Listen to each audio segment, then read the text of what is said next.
Good morning students, class 10th. Today I am going to start your next topic, metal and non-metals.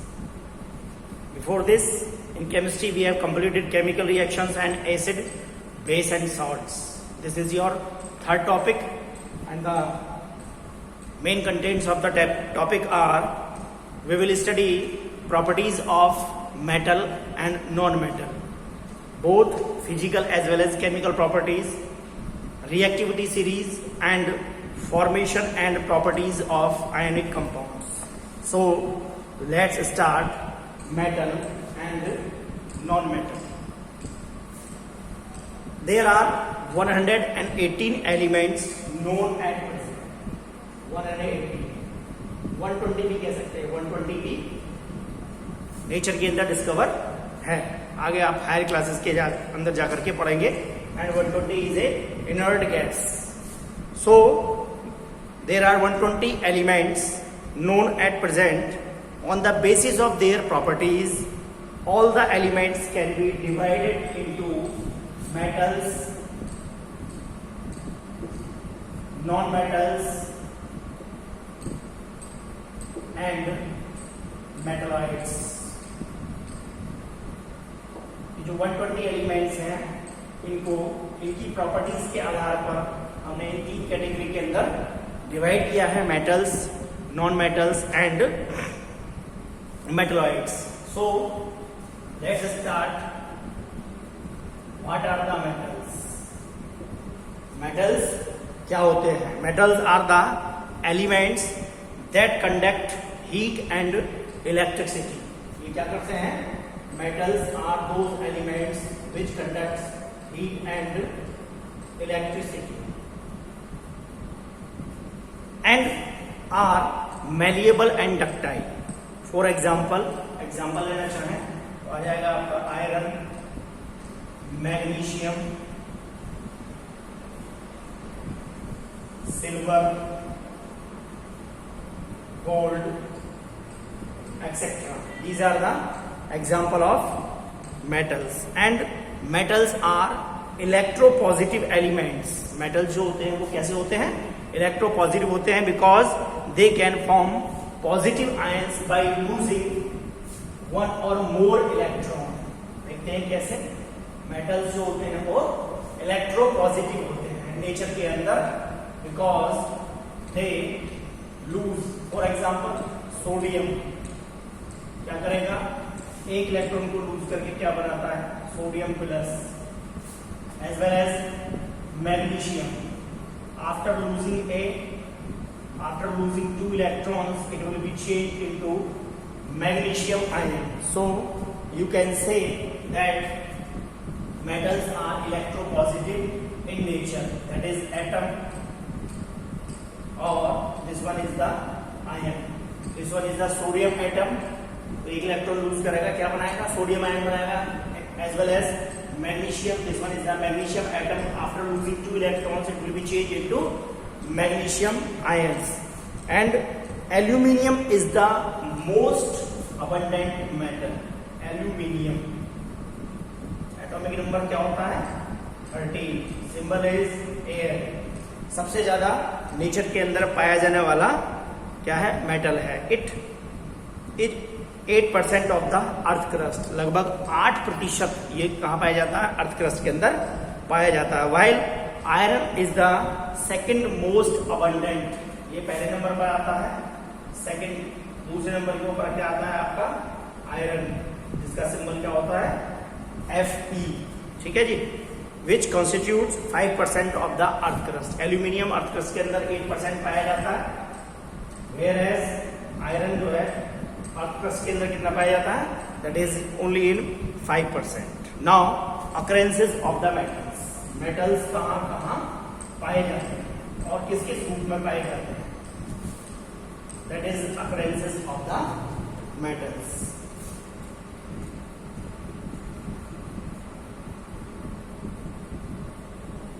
Occurrences of metals. Metals are found mainly in the earth crust. Metals जो होते हैं mainly कहाँ पाए जाते हैं? अर्थ crust के अंदर पाए जाते हैं, एंड बोथ इन द किसके रूप में, they are present free as well as combined state. Nature के अंदर मेटल्स जो होते हैं वो फ्री स्टेट में भी पाए जाते हैं और कंबाइंड स्टेट के अंदर भी पाए जाते हैं। तो पहले देखते हैं combined state. Highly reactive metals are present in the form of their compound as carbonate, carbonate के रूप में, as sulphate, as chloride, as oxide. Metals जो होते हैं कंबाइंड स्टेट में उनके कंपाउंड्स के रूप में पाए जाते हैं, जैसे फॉर एग्जांपल सोडियम क्लोराइड, ठीक है जी, सोडियम कार्बोनेट, मैग्नीशियम कार्बोनेट, ठीक है, these are the, इसको हम क्या कहेंगे, कार्बोनेट और है, ठीक है जी, ये क्लोराइड का हो गया, ये कार्बोनेट का हो गया। तो कार्बोनेट के रूप में, सल्फेट के रूप में, सल्फेट का एग्जाम्पल लेना चाहें तो Al2 और SO4 का otherwise aluminium sulphate, and another one is magnesium sulphate. यानी कंबाइंड स्टेट के अंदर जो मेटल्स होते हैं वो कंपाउंड के रूप में पाए जाते हैं, और the compounds may be in the form of carbonates, sulphates, chloride, ठीक है जी, and oxides. And in reactivity series all the metals above copper are found in the combined state। Reactivity series अभी हम आगे पढ़ेंगे। रिएक्टिविटी सीरीज में copper से ऊपर जितने भी मेटल्स है वो सब कंबाइंड स्टेट के अंदर पाए जाते हैं, and in the form of combined form as sodium is present in the form of sodium chloride, अभी बताया मैंने example, sodium nitrate, as well as sodium carbonate etcetera. यानी कॉपर से ऊपर जितने भी एलिमेंट्स हैं रिएक्टिविटी सीरीज के अंदर वो सब कहाँ मिलेंगे आपको, वो कंबाइंड स्टेट के अंदर मिलेंगे, और कॉपर से नीचे जो एलिमेंट हैं वो आपको कहाँ मिलेंगे, फ्री स्टेट के अंदर मिलेंगे। क्लियर? तो अब देखते हैं हम फ्री स्टेट, जिसको हम क्या कहते हैं, नेटिव स्टेट भी कहते हैं। They are also known as native state. यहाँ पर जो मेटल्स हैं ये कैसी होती हैं, यानी आप कह सकते हैं less reactive metals are present या are generally are found in their elemental form in the form of state और इन नेटिव स्टेट। क्या एग्जाम्पल है आपका, गोल्ड, सिल्वर, गोल्ड का सिंबल हो गया Au, सिल्वर का Ag, प्लेटिनम। यानी ये सारी की सारी जो मेटल्स हैं वो क्या है, रिएक्टिविटी सीरीज में ये सब कॉपर से नीचे हैं। So they are present in the native form, इसलिए इन मेटल्स को हम क्या कहते हैं, नोबल मेटल्स के नाम से भी जानते हैं, because they are present in the free state as well as in native state. So copper and silver, ध्यान रखेंगे, copper and silver, these are the two metals occur in free as well as in combined state। Copper और silver ये दो ऐसी metals हैं जो free state में भी पाई जाती है और कंबाइंड स्टेट के अंदर भी पाई जाती है। So let's move now physical properties of the metals. Now, physical properties of the metals. The first one is metals are malleable. Metals are malleable, and aluminium is the best. Aluminium is the best malleable metal. There is a property that known as malleability.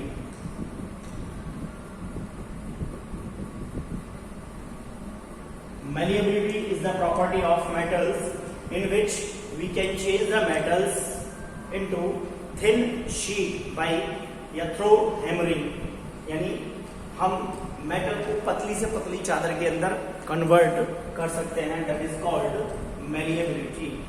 Now second one is metals are ductile. Metals are ductile and cold. Gold is the best ductile metal, यानी there is a property that's known as ductility. Ductility is the property of metals in which we can change the metal into thin wire. ठीक है, हम metal के पतले से पतले तार खींच सकते हैं. गोल्ड क्या है? बेस्ट डक्टाइल मेटल्स है. ठीक है जी. And now metals are the good conductor of heat and electricity. Metals क्या होते हैं? They are the good conductor of heat and electricity. And silver is the best conductor of heat and the lead is the poorest conductor of.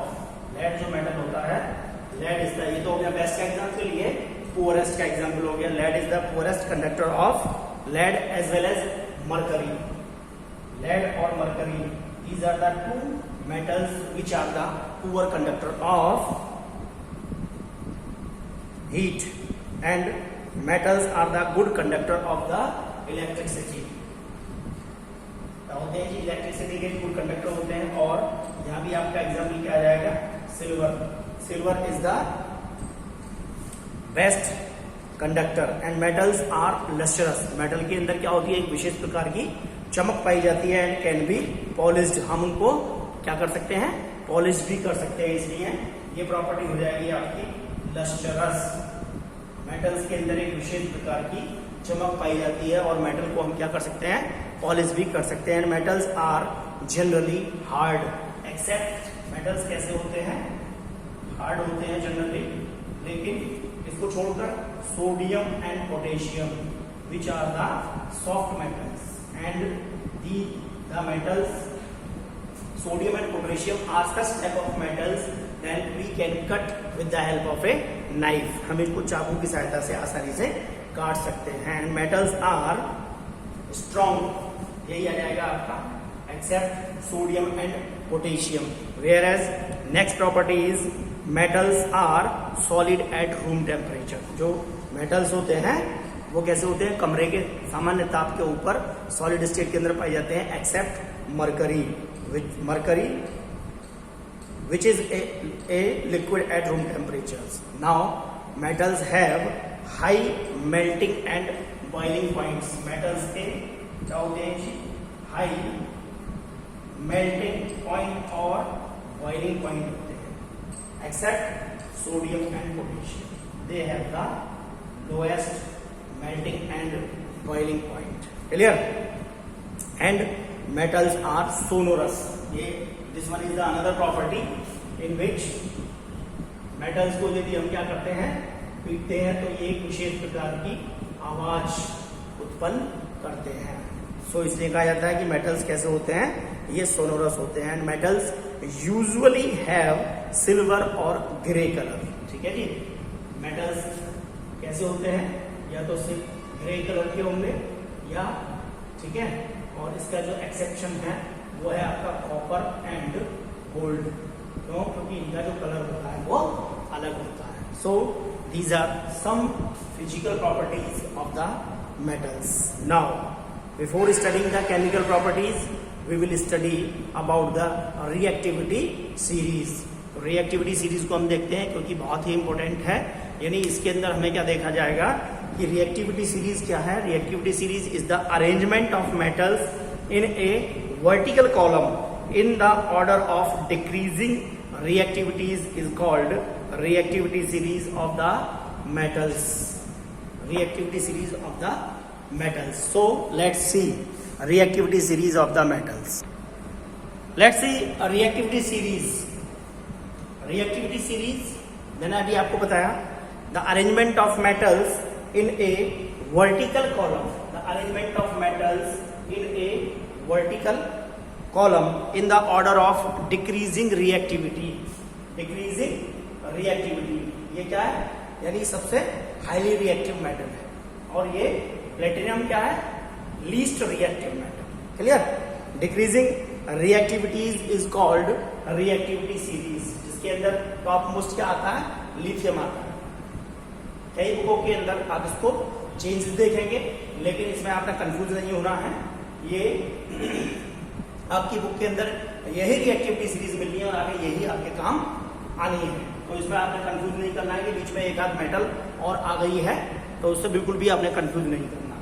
तो lithium, potassium, barium, sodium, calcium, magnesium, aluminium, zinc, chromium, iron, cadmium, cobalt, nickel, tin that is Sn और tin, lead, hydrogen, copper, mercury, gold, silver, gold and platinum. So platinum is the least reactive metal whereas lithium is the highly reactive metal। ये decreasing reactivity series है। Clear थी? क्या क्या characteristics हैं इस reactivity series की वो मैं आपको बता देता हूं। First one is electropositive character. जो इलेक्ट्रोपॉजिटिव कैरेक्टर है, आपको पता है कि मेटल्स जो होती है वो हाईली इलेक्ट्रोपॉजिटिव होती है, तो यहाँ इस सीरीज के अंदर इलेक्ट्रोपॉजिटिव कैरेक्टर ऊपर से नीचे की तरफ डिक्रीज डाउन द सीरीज, नीचे की तरफ जैसे जैसे जा रहे हैं वो क्या कर रहा है, डिक्रीज कर रहा है। Whereas metals that are placed above hydrogen, यानी हाइड्रोजन के ऊपर जितनी भी मेटल्स हैं वो सब क्या करेंगी, जब भी वो क्या करेंगी, हाइड्रोजन को डिस्प्लेस करेंगे इसके साथ, जब ये मेटल्स एसिड और वाटर के साथ रिएक्ट करेंगे। And metals that are placed below hydrogen, metals जितने भी मेटल जो हाइड्रोजन से क्या है, नीचे हैं, they do don't react with acid and water. ठीक है जी। And a low placed metal can not displace a high placed metal from its salt solution. यदि हम क्या करें, यानी जो ये लो प्लेस्ड मेटल्स हैं, यानी हाइड्रोजन से नीचे, जैसे कॉपर का सॉल्यूशन लें दैट इज कॉपर सल्फेट, उसको हम किससे क्रिया कराएं, आयरन से क्रिया कराएं, आयरन के सॉल्यूशन से ही क्रिया कराएं, दोनों को मिक्सअप करें, तो ये जो कॉपर का सॉल्यूशन है ये आयरन को डिस्प्लेस नहीं करेगा। क्लियर? जबकि ये जो आयरन है कॉपर के सॉल्यूशन को क्या कर देगा, डिस्प्लेस कर देगा, क्योंकि iron is more reactive in this series whereas copper is less reactive in the electrochemical series। बात समझ में आई? अगर हम आयरन मेटल को कॉपर सल्फेट सॉल्यूशन के अंदर पुट करते हैं तो iron displaces copper from its solution, whereas we have the solution of iron sulfate and put copper in that solution, so copper do not displace iron from its solution। Clear? तो iron क्या है, iron is more reactive than copper, ये भी ध्यान रखना है आपने। And oxides of metal such as lithium, potassium, sodium, यानी इनके जो ऑक्साइड्स होते हैं can not be reduce by reducing agent, यानी जो ये हाईली रिएक्टिव मेटल्स हैं इनके ऑक्साइड्स जो बनते हैं उनको हम किसके द्वारा, रिड्यूसिंग एजेंट कौन कौन से होते हैं, जैसे हाइड्रोजन, कार्बन और कार्बन मोनोऑक्साइड, इनके द्वारा हम क्या रिड्यूस नहीं कर सकते। Now oxides and nitrates of very less reactive metals like mercury, gold और silver can be reduce by heating. यानी कहने का मतलब क्या है कि हाइड्रोजन से नीचे जो जितने भी प्लेस्ड हैं मेटल्स, इनके ऑक्साइड्स को हम डायरेक्ट हीट करके, ठीक है, इसी के अंदर ये प्रॉपर्टी आएगी जिसको हम कैल्सिनेशन और रोस्टिंग के नाम से पढ़ेंगे। हम जब डायरेक्ट हीट करेंगे तो वो क्या होगा, मेटल डिस्प्लेस हो जाएगा। So these are the characteristics of electrochemical series. यानी मैंने यहां लिखा भी है, देखो ये these are very highly reactive metals react vigorously with acids solution to give hydrogen. यानी पोटेशियम की रिएक्शन जैसे ही आप किसी भी एसिड के साथ कराते हैं तो वहां से क्या निकलता है, हाइड्रोजन गैस निकलती है। एंड मैग्नीशियम से लेके और लेड तक ये भी क्या करते हैं, अगर एसिड से क्रिया करते हैं तो क्या देते हैं, हाइड्रोजन गैस देते हैं। लेकिन हाइड्रोजन से नीचे जितने भी ये मेटल्स हैं they do not react with acids as well as water. ये एसिड से भी रिएक्ट नहीं करते और ना ही वाटर से रिएक्ट करते हैं। सो स्टूडेंट्स, ये था आपका इलेक्ट्रोकेमिकल सीरीज। इस वीडियो के अंदर मैं केवल इतना ही छोड़ रहा हूं, ठीक है। मैं नेक्स्ट टॉपिक आप उसको स्टडी करके रखेंगे अपनी बुक से, और जो डाउट आएगा आप मेरे को पूछेंगे। आप लोग क्या करते हैं कि मैम को भेजते हैं, सीधा आप मेरे से इंटरेक्ट रहेंगे, तो जो भी आपका डाउट होगा उसको मैं सॉल्व करूंगा। और कई बार ऐसा होता है कि व्हाट्सएप को नहीं देखा जाता, ठीक है, तो आपको यदि डाउट आता है तो आप मेरे को सीधा मेरे नंबर पर कॉल भी कर सकते हैं। I am with you, okay, I am with you, right. So इस वीडियो में केवल इतना ही। नेक्स्ट टॉपिक होगा हमारा, मैं अभी बता देता हूँ आपको, केमिकल प्रॉपर्टीज ऑफ मेटल्स, ठीक है। हम अगला जो डिस्कस करेंगे वो होगा हमारा केमिकल प्रॉपर्टीज ऑफ मेटल्स। बहुत ही इंटरेस्टिंग है। अगली वीडियो में केमिकल प्रॉपर्टीज ऑफ मेटल्स को हम डिस्कस करेंगे। इसको आप अच्छे से देखें और वीडियो को लाइक करना ना भूलें, ठीक है। इसमें कोई डाउट आता है तो आप मेरे को पूछें, okay. Thank you very much, have a nice day.